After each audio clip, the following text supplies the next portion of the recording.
Do you think the use of the Schedule 7 Terrorism Act will affect you in the future, especially as a Canadian citizen, considering the anti-Islamophobia laws applied in Canada?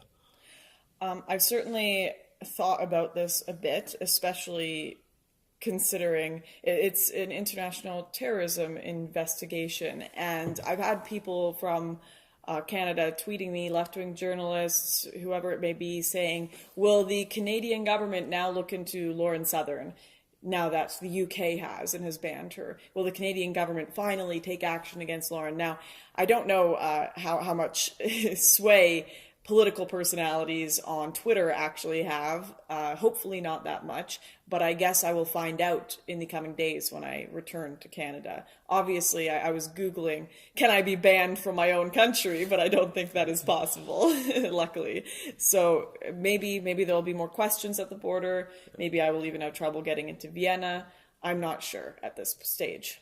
Okay. Do you think you will take legal action? Absolutely. Okay. I will be speaking with Brittany Pettibone and Martin Zellner about taking legal action because what they did, detaining Brittany and Martin for 3 days in a prison, in a de facto prison, is completely wrong, and using Schedule 7 against me is a complete abuse of power.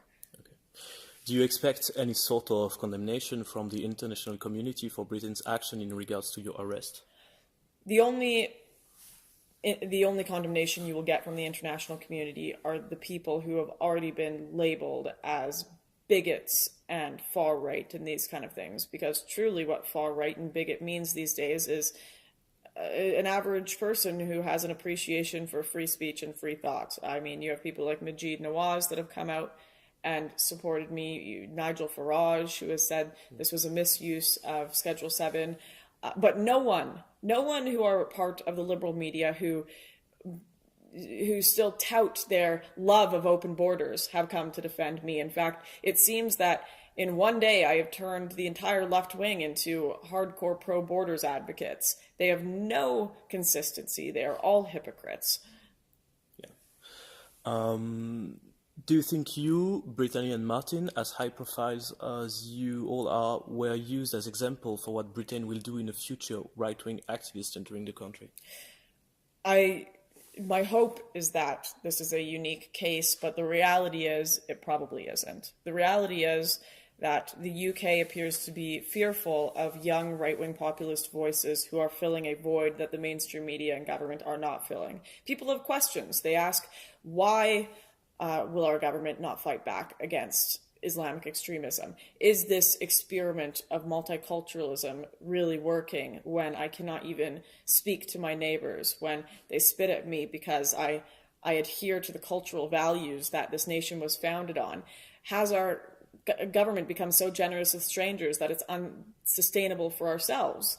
These are questions that people have, and they're reasonable questions. They're not the questions of racists or fascists. They're the questions of a sane individual.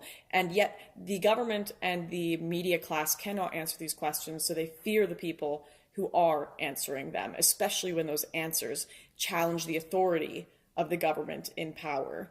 So is this going to set a precedent for the future? I think so. I do. Is this going to change anything to your activism? Will you focus more on defending free speech or something like this? I've always been a strong defender of free speech and will be until the day I die. If we don't have free speech, we do not have the mechanisms by which to come to the best conclusions and the best ideas. If you do not even hear an idea in the first place, you cannot know whether it is wrong. So I will... From this day on, maybe I will have even greater reason to defend free speech and greater platform to stand on because I have been so censored, but I will always and have always defended free speech. Okay. And can you give us some hints about your future projects or farmlands?